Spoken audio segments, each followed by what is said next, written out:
Film kali ini menceritakan tentang seorang gadis berwajah polos yang menjadi pembantu dari kedua pasangan suami istri yang tinggal di sebuah rumah mewah yang terletak di tengah hutan. Sedihnya kedua pasangan ini pun hingga kini belum memiliki seorang buah hati. Yang bikin aneh dari kedua pasangan ini, istri dari pasangan itu malah menawarkan pembantunya itu untuk mengandung anak dari suaminya. Waduh, gimana tuh maksudnya?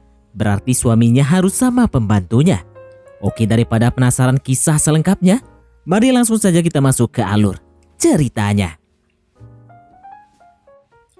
Film ini berfokus pada seorang gadis berwajah lugu bernama Martha yang sedang mendatangi sebuah rumah mewah yang terletak di pinggir laut di tengah hutan. Rupanya hari itu adalah hari pertamanya untuk bekerja sebagai asisten rumah tangga. Di sana ia akan bekerja pada seorang wanita yang bernama Isabel dan suaminya bernama Ruth. Namun saat itu Ruth sedang berada di luar kota dan di sini hanya ada Isabel yang menyambut Martha.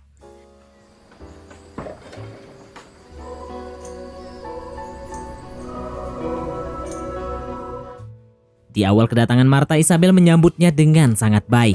Dan terlihat jika Isabel ini adalah orang yang sangat friendly, ramah gitu. Ingat pababa, Martha. Bahkan seminggu pertama di rumah itu, di sini Isabel lah yang malah melayani Martha layaknya seperti tamu. Ya mohon maaf padahal si Martha lah yang seharusnya melayani Isabel. Setelah seminggu kemudian, Isabel pun menjelaskan apa saja yang harus dikerjakan Martha selama di rumah tersebut. Mulai dari membersihkan rumah, memasak, dan mengerjakan pekerjaan rumah lainnya. Ito ang kwarto mo. Pagpasensyahan mo na ha.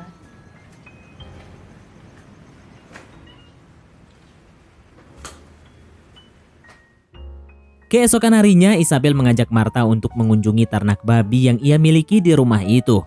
Isabel pun mulai mengajarinya tata cara untuk merawat babi yang baik dan benar. Namun terlihat rupanya Martha merasa kurang nyaman untuk melakukan hal tersebut hingga akhirnya ini yang terjadi. Pada malam harinya, Isabel pun mengajak Martha untuk dinner di rumah itu. Dan lagi-lagi Isabel memperlakukan Martha layaknya tamu spesial di rumah itu. Wag mo muna.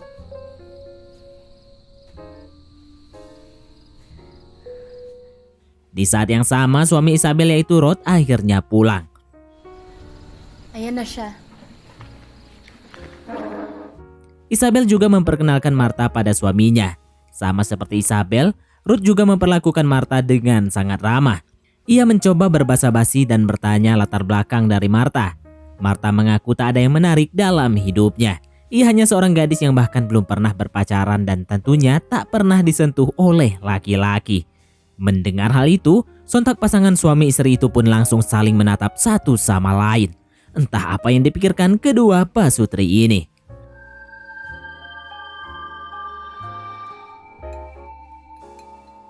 Di saat yang sama, Ruth terlihat tertarik dengan Martha yang membuatnya sampai salpok kepada pembantunya itu. Hal ini tentu ya membuat istrinya merasa cemburu. Setelah dinner itu selesai, Isabel yang masih cemburu pun akhirnya menghukum suaminya karena telah menatap Martha dengan tatapan yang dianggap tidak pantas. Di sini Ruth seperti disandra yang membuatnya tak bisa berbuat apa-apa. Namun setelah itu mereka malah ngelakuin kegiatan yang ditunggu-tunggu oleh warganet. Setelah usai melakukan hal tersebut, terlihat Isabel yang memegang beberapa tumpukan kertas berisi beberapa identitas berbagai wanita. Entah apa maksud dari kertas itu. Namun dari banyak berkas-berkas itu, Isabel mengatakan kalau dari semua wanita tersebut sama sekali tak ada yang menarik baginya. Di saat yang sama suaminya juga mengatakan kalau mereka merasa Tuhan telah mengirim Martha untuk mereka. Kembali ke Martha yang sedang berbaring di tempat tidurnya sambil chattingan bersama pacarnya yang diketahui bernama Carlos. Malam itu rupanya sang kekasih tak membalas pesan dari Martha yang membuatnya menjadi gelisah. Rupanya di balik Martha yang lugu ini, Martha memiliki gejolak-gejolak yang tak dapat ia tahan, yaitu untuk ngelakuin kegiatan yang disukai para warganet. Waduh, lagi-lagi nih seperti kata pepatah di negeri Paman Sam. Jangan menilai buku dari covernya, yang artinya di balik wajah polos Martha terdapat sisi gelap. Karena ia tak bisa menahan, tanpa ragu-ragu ia pun langsung melakukan kegiatan yang disukai warganet secara mandiri. Keesokan harinya, Isabel dan Martha kembali ke peternakan untuk mengurus babi-babi di peternakan tersebut. Sesampainya di sana, rupanya hal buruk menimpa Isabel. Terdapat salah satu babinya yang mengalami keguguran. Sebagai pembantu yang baik, Marta pun mencoba untuk menenangkan majikannya itu. Namun hal tak terduga terjadi. Wala kang alam kung paano mawala na dinadala!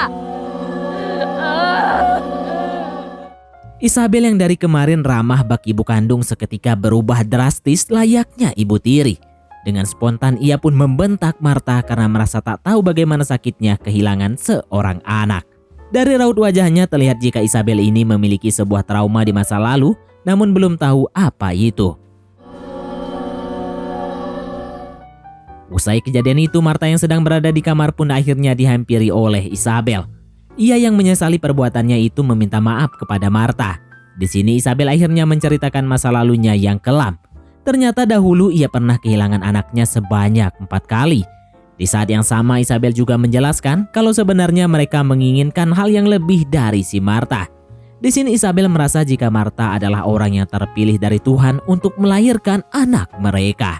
Maksudnya gimana tuh? Karena hal ini Isabel meminta Marta untuk mengandung anaknya dengan cara natural. Berarti harus ngelakuin kegiatan yang disukai warganet dengan suaminya. Sebagai imbalan Isabel akan memberikan upah yang sangat banyak. Namun yang bikin mencengangkannya bukannya menolak tawaran gila itu. Di sini Marta malah kasihan kepada kedua pasangan itu. Dan ia dengan ikhlas menuruti atau mengiyakan tawaran itu.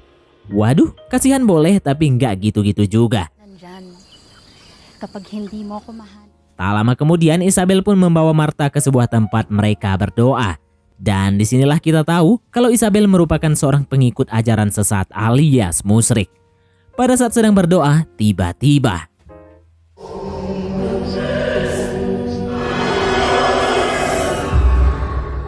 scene berpindah memperlihatkan Marta yang telah terbangun dari kamarnya. Di sini Isabel memberi sejumlah uang yang membuat Marta ragu untuk mengambil atau menolak keputusan tersebut. Karena kebingungan, akhirnya Marta pun pergi ke bar untuk menemui pacarnya. Namun sayang saat itu pacarnya sedang tak berada di sana, ia pun bertemu dengan seorang pria lain. Rupa-rupanya tujuan utama Marta ke sana adalah untuk melakukan transaksi ilegal, alias membeli narkoboy. Waduh, baru dapat duit langsung beli yang enggak-enggak. Singkat cerita, akhirnya Marta mengkonsumsi narkoboy itu. Hal ini membuat pikirannya menjadi melayang jauh ke awan-awan hingga menuju langit ketujuh. Setelah itu Marta menemui kakaknya yang bernama Gina di rumahnya. Karena masih terpengaruh narkoboy, dengan santai ia menanyakan pendapat kakaknya soal keinginan gila dari Isabel majikannya itu. Namun anehnya di sini kakak mengatakan kalau semua keputusan itu ada di tangan Marta. Marta yang tergiur dengan uang itu pun akhirnya fix menerima tawaran tersebut. Keesokan harinya Isabel pun mempersiapkan suaminya dengan kondisi mata tertutup dan membawa Marta kepada suaminya. Tak lupa Isabel juga menutup mata dari Marta. Akhirnya di sini Isabel mulai menuntun suaminya dan pembantunya itu untuk ngelakuin kegiatan yang disukai warganet. Usai kejadian itu, di sini Marta seperti mulai kena mental dan ngerasa berdosa banget atas apa yang ia lakukan tadi. Namun debleknya untuk menenangkan pikiran dari rasa-rasa bersalah, di sini ia malah mengkonsumsi narkoboy lagi untuk melupakan semua itu. Alhasil ia pun menjadi tak sadarkan diri, terbang tinggi melayang jauh menuju langit ketujuh hingga menjadi halu. Keesokan harinya Isabel menyuguhkan sebuah cairan berwarna merah gelap yang nampaknya seperti sirup merah untuk Marta minum. Lalu kemudian Isabel mengajaknya pergi ke kamar mandi. Di sana ia pun langsung mengelus-ngelus perut dari Marta yang ia harap dapat mengandung anak dari suaminya. Beberapa hari kemudian Marta menerima telepon dari Carlos.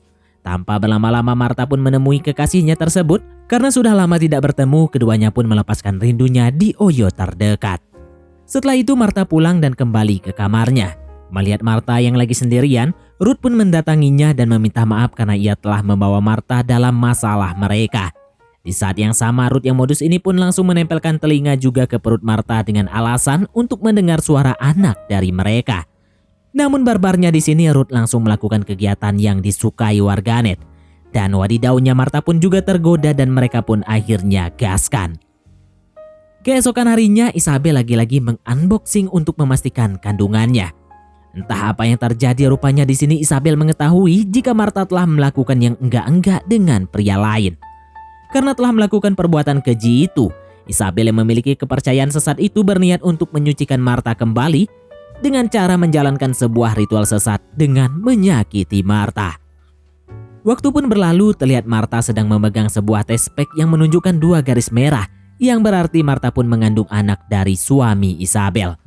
Di titik inilah, Marta akhirnya menyesali perbuatannya dan lagi-lagi mencoba menenangkan dirinya dengan mengkonsumsi narkoboy. Setelah itu ia pun pergi ke rumah kakaknya. Kakaknya yang menyadari hal ini pun segera menegur Marta karena perbuatan ini akan membahayakan bayinya. Ia meminta Marta untuk sadar dan tidak bersikap egois. Akhirnya Marta pun sadar dan menghentikan perbuatannya tersebut. Kahit nagdadala na naman ako ng bata. Keesokan harinya, ia pun pergi ke rumah Isabel dan memberitahu pasangan suami istri itu kalau ia sekarang telah mengandung. Sontak pasangan suami istri tersebut terlihat sangat bahagia. Isabel pun mendekati Marta untuk memegang perutnya dan langsung membacakan mantra-mantra dosa sesatnya. Keesokan harinya, Isabel dan suaminya mengadakan sebuah syukuran atas kebahagiaan kandungan dari Marta. Ia pun mengundang rekan-rekan mereka. Ternyata rekan-rekan yang mereka undang itu adalah para pengikut aliran sesat yang mereka anut itu. Kemudian para sekte ini juga menyambut Marta dengan baik dan langsung memperlakukannya layaknya seorang ratu. Marta pun diberikan sebuah mahkota dan digotong dengan kursi bagaikan ratu.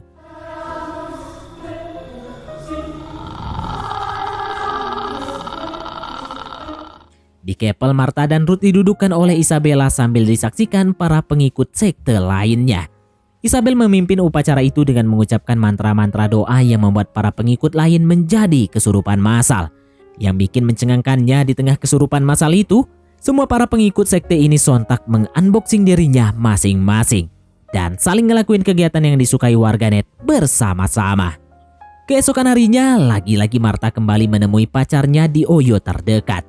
Dan sudah jelas, lagi-lagi di sana mereka ngelakuin kegiatan yang penonton harapkan. Setelah itu Marta pun curhat kalau ia sering menemui kakaknya dan berbicara dengannya. Namun anehnya pacar Marta tersebut malah bilang kalau apa yang mereka lakuin hanyalah kecelakaan. Tapi Marta tetap kekeh dan membela kakaknya. Mendengar hal ini, pacarnya pun marah dan mengatakan bahwa Marta telah kehilangan kewarasannya. Kemudian ia pun meninggalkan gadis tersebut. Kemudian Marta pun menjalani hari-hari mengandungnya. Tak lupa Isabel juga sering memberikannya sebuah cairan merah untuk ia minum. Karena hal itu Marta pun nampak sangat depresi menjalankan hari-harinya. Untuk menenangkan dirinya, lagi-lagi dan lagi, ia pun malah mengkonsumsi narkoboy. Seiring berjalannya waktu, kandungan Marta pun semakin membesar. Namun di saat yang sama Isabel dan suaminya ternyata tak memperlakukannya dengan baik. Bahkan memperlakukannya layaknya hewan. Di saat itu Marta pun sadar kalau apa yang ia lakukan selama ini itu salah. Ia juga mulai merasa khawatir dengan keadaan bayinya. Ia tak ingin anaknya hidup dengan orang-orang seperti mereka. Marta mencoba meminta pertolongan kepada kakaknya. Namun sayang di sini kakaknya nggak mau ngebantuin. Paano kung nagbabago na ako, ate? Keesokan harinya Marta pun terbangun dan kehilangan ponselnya. Ia mencoba mencari di semua tempat, namun sayang ia tak menemukan benda tersebut. Ia mencoba untuk menanyakan itu kepada Isabel. Namun Isabel menjawab kalau dia tak tahu menahu tentang keberadaan ponselnya.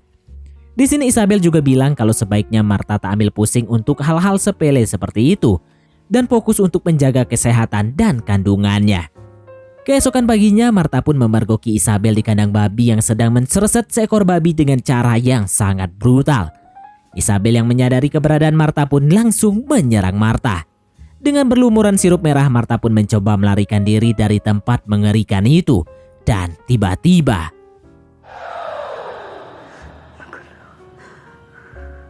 ya, ternyata itu semua hanyalah mimpi buruk dari Marta. Namun karena mimpi itu Marta menjadi parnoan. Ia akhirnya memutuskan untuk melarikan diri sebelum mimpinya menjadi kenyataan. Ia mengemasi semua barangnya dan keluar secara sembunyi-sembunyi.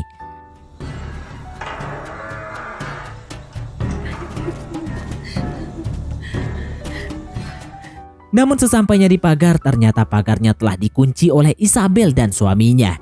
Marta yang putus asa pun mencoba meminta pertolongan Dan anehnya tiba-tiba kakaknya muncul di depan untuk menyadarkan apa yang sebenarnya terjadi. Ternyata selama ini wanita yang mengaku Marta itu bernama asli Gina. Sementara Marta yang asli adalah kakaknya sendiri. Waduh, gimana tuh maksudnya? Jadi begini, dulunya Gina ini adalah seorang pecandu narkoboy bersama pacarnya si Oscar. Dari tampilannya aja kelihatan banget kalau sosok Gina yang asli adalah seorang wanita berandalan. Nah, karena kecintaannya dengan barang-barang haram, seperti pepatah mengatakan, sepandai-pandainya tupai melompat pasti capek juga. Gina dan pacarnya ini menjadi target operasi dari Badan Narkotika Cabang Filipina setempat. Alhasil kedua pasangan ini memutuskan untuk bersembunyi di rumah kakaknya Gina yang bernama Marta ini. Sejak awal kakaknya yang bernama Marta itu pun tak menyukai Carlos karena Carlos membawa pengaruh buruk untuk adiknya. Carlos yang tak terima dengan hal tersebut mencoba melawan. Hingga akhirnya Carlos tanpa sadar membunuh kakaknya itu.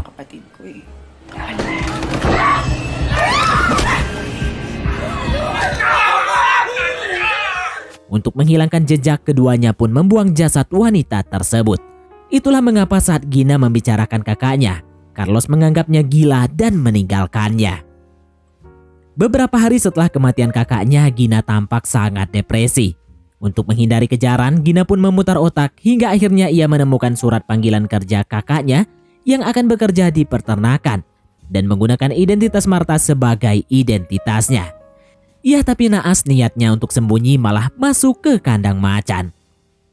Setelah beberapa hari kemudian, petugas pun menemukan jasad Marta yang membuat Gina saat itu menjadi buronan. Isabel yang sudah mengetahui identitas Gina sebenarnya tak tinggal diam. Mereka tak mau Gina melarikan diri dan kehilangan bayi yang ada di dalam perut Gina untuk kesekian kalinya. Itulah alasan mengapa mereka menyembunyikan ponsel gadis tersebut dan mengunci semua akses keluar masuk di tempat sana.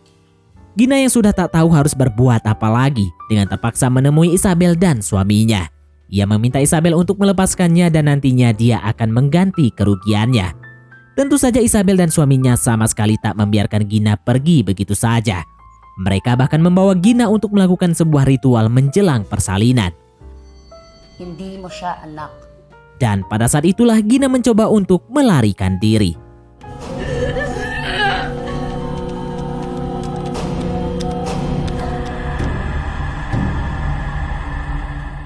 Gina yang kini berlumuran sirup merah segera keluar dari sana dan pergi ke klinik terdekat. Tak lama kemudian, inilah yang terjadi.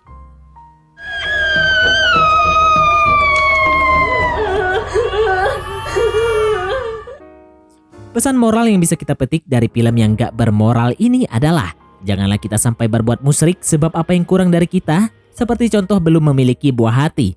Niscaya nantinya jika memang rezeki pasti akan diberikan oleh Yang Maha Kuasa. Oke, baiklah, mungkin sampai di sini saja teman-teman untuk alur cerita film kita kali ini. Terima kasih buat teman-teman yang telah mengikuti alur cerita film ini sampai selesai. Sekian dari Mimin, sampai jumpa di konten berikutnya.